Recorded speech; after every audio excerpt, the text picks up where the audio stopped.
Now, ladies and gentlemen, please make welcome our illustrious President, Mr. Wheatley.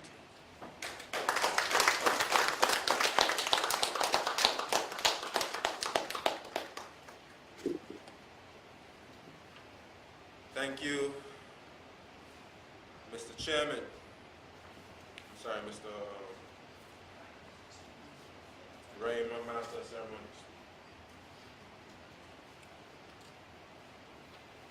I would like to say a special greetings to one and all. Recognize the Chairman of the People's Empowerment Party, Honorable J. Alvin Christopher, and the rest of the head table and the rest of the executive. It's wonderful to be here. I'd like to recognize the media. Thank you for coming, members of the media, and each and every one of you who have taken times out of your busy schedules to come and join us in this special occasion. I'm happy this afternoon. I'm extremely happy. In fact, I think the room is a little bit too quiet for me, so prepare yourselves. I'm going to ask you to say something with me, just to give your lungs a little exercise, okay? And get you ready for the months to come. If you believe in empowering the Virgin Islands people, I want you to say, empower our people. Empower our people. Empower our people. Empower our people. Empower our people. Empower our people. Indeed, the People's Empowerment Party will empower our people. You don't have to repeat that. On the 16th day of November 2013, which was a Saturday evening, a similar evening to this one here, dozens of us ratified this Constitution, the Constitution of the People's Empowerment Party. Yes, you can clap for that. And here we are. Here I stand. Among family, among friends, loved ones, well-wishers. Here we are, launching an organization that has the potential to set the Virgin Islands back on the path of success. A path that unfortunately, we have departed from. For years, our people continually raised the standard of our existence. This year we celebrate the 60th year of our Emancipation Festival. And the reality is, my brothers and sisters, that since our people gained their freedom from the horrible institution of slavery, each successive generation of Virgin Islanders has enjoyed a higher quality of life than their parents. Each successive generation of Virgin Islanders has enjoyed a higher quality of life than their parents. Through their hard work, through their sacrifice, through their commitment, through their love, and through their faith in God. We establish strong communities, strong families, a strong territory built on the correct principles. Many of the principles that the Master of Ceremonies espoused when reading the mission. We were able to leave our doors open at night. Our children were respectful. Our students were disciplined, and as a result, we produced scholars who can pull their weight anywhere in the world. We lived long, healthy lives. We built an economy that benefited all of the people. We built an economy that benefited all of the people. Our environment was pristine. We were all together, one people. We had a loving community. We had a quality of life that was so inviting that many who visited and came to work decided to make the Virgin Islands their home. And they became a part of us. My mother always talks about Carlisle Scott and his wife, affectionately called Granny Scott. Robert Downing and his wife Yana, Leslie Allen and his wife Monica, and many, many, many others. They saw the Virgin Islands and fell in love with it. There was a lot there to fall in love with. The Crucian artists, Pressure Boss Pipe. I'm not sure if the older members here know Pressure. Very popular artist from the Virgin Islands. He has a brand new song called The Virgin Islands Nice. And indeed, the Virgin Islands is nice. The niceness was in large part a reflection of our leadership. People like Christopher Fleming, Theodore Faulkner, Carlton De Castro, Gladys Fonseca, Howard Penn, J.E.W. Georges, Oliver Georges, J.R. O'Neill, Lavity Stout, Willard Wheatley, Leslie Malone, Noah Lloyd, and others.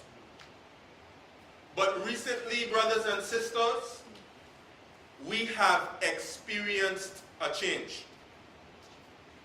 The Virgin Islands that so many knew and loved is no more. You know it, and I know it. Everything is not all right in the Virgin Islands today. Don't let anyone fool you into thinking that everything is all right, because it is not.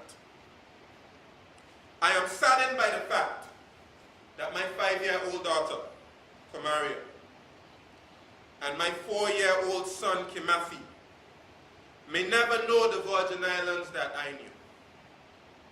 Our journey into modernity has been beset with a multitude of problems. Our schools have become war zones. Something is wrong. Our communities are no longer filled with respect. Something is wrong. We have forgotten our manners. You can attest to that, I'm sure. Something is wrong. Our Saturdays like these, like this one, are jam-packed with funerals. Something is wrong. Our infrastructure is in a deplorable state. 15 years or more of sewage in the streets.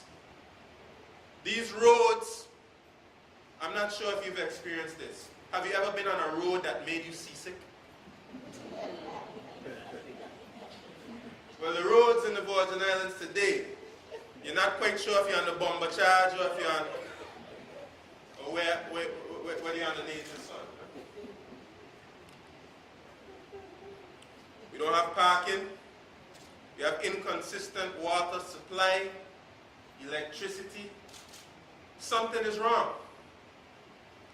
Young men in the prime of their lives line the street corners of unemployment. Women can barely see their children working 2 or more jobs just to survive. Now tell me, is there not something wrong in today's Virgin Islands? And as difficult as it is for some of us to accept, the problems that we experience today is a reflection of our leadership. It is not to say that our leaders have not done anything worthy of note. That would not be fair to say. It is not to say that they have not been trying, but they have been proven either unwilling or unable to solve the biggest problems that confront us. We must tell the truth. somewhere along the line, our leadership got off track. Somewhere in between then and now, we got off the beaten path of success. Somewhere along the line, fighting for power became more important than fighting for the people. I said fighting for power has become more important than fighting for the people.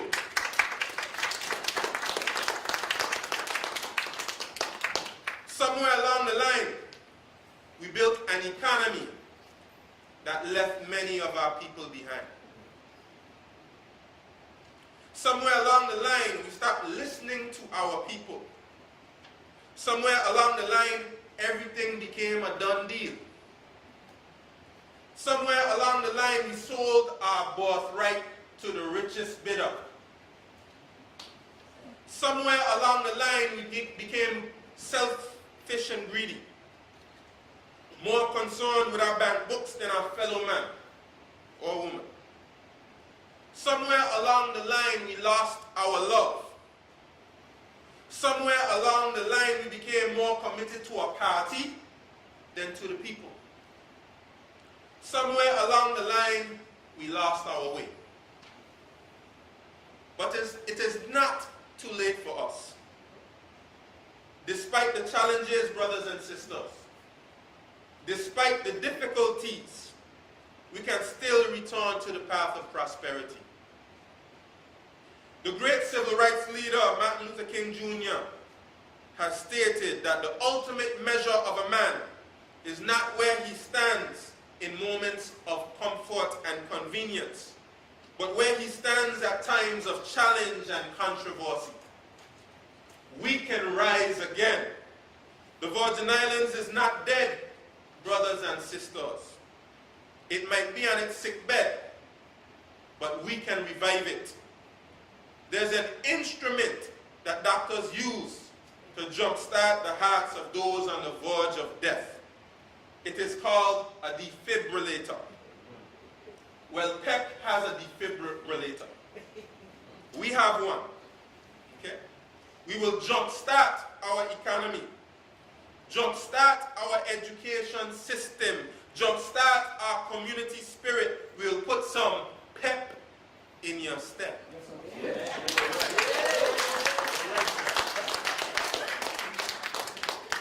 We will reintroduce good governance, national pride, law, order, and justice, a culture of planning, the goal of sustainable development, transparency, value for money, harmonious communities, an economy that benefits the majority rather than just the few. And brothers and sisters, I know that negatives will come. I know they will tell you don't study them. They'll bring up all types of things. I'm sure you've already began to hear the talk. Bob Marley said they have so much things to say right now. So much things to say. But as an individual, I will not allow myself to be defined by the negative views of others.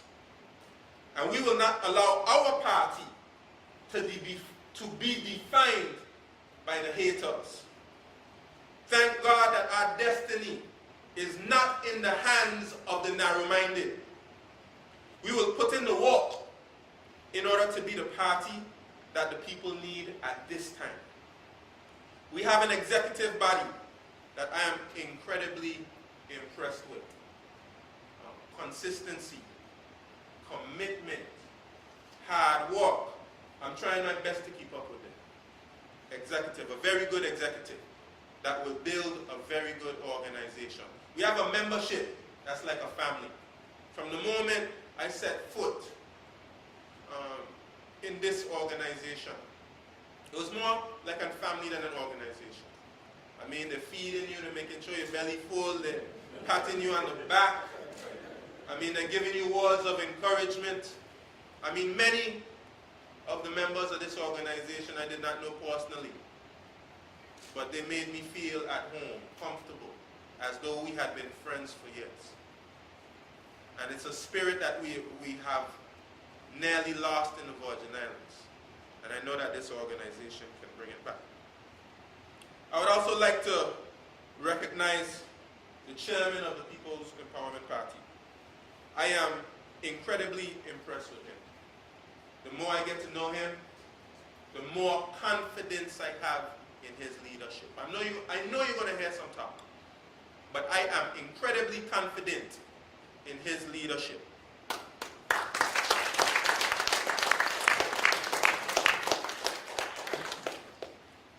Recently, we were at an executive meeting, and despite the fact, and he recognized this, despite the fact that he's going on 20 years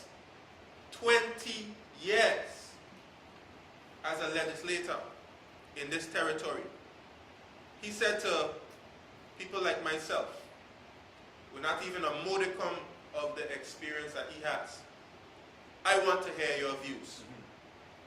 Your views are important to me. That was humbling to me, that someone with such vast and rich experience could value the opinions of others. That's important in a leader. Honorable J. Alvin Christopher is a wise man. He is a humble man. And I know that he can lead this organization in the direction it needs to go. He can lead this organization and lead this territory back to the path of success. Yes.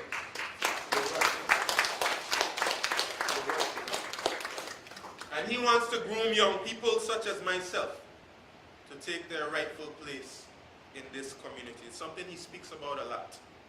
That he's not going to be here forever.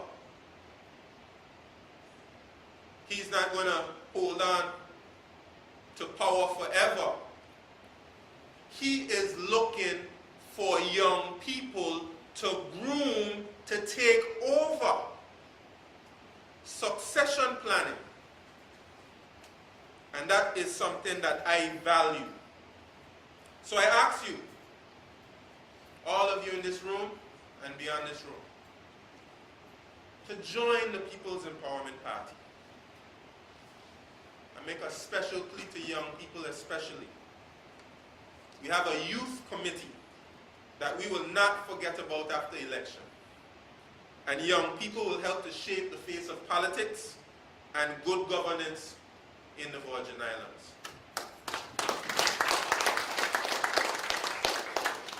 We're losing a lot of young people who cannot find a place here, and so they are choosing to make their homes elsewhere. The land that their ancestors worked so hard. The land that their ancestors fought and bled for.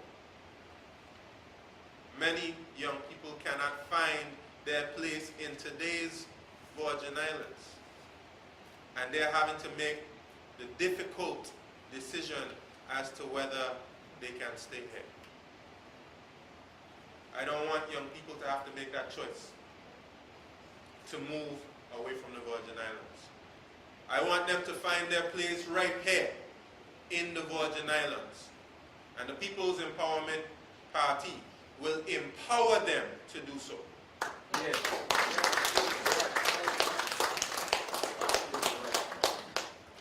I will end with a quote from Virgin Islands artists NJR and Dante. Just a short phrase that says, "The time is now." Empower our people.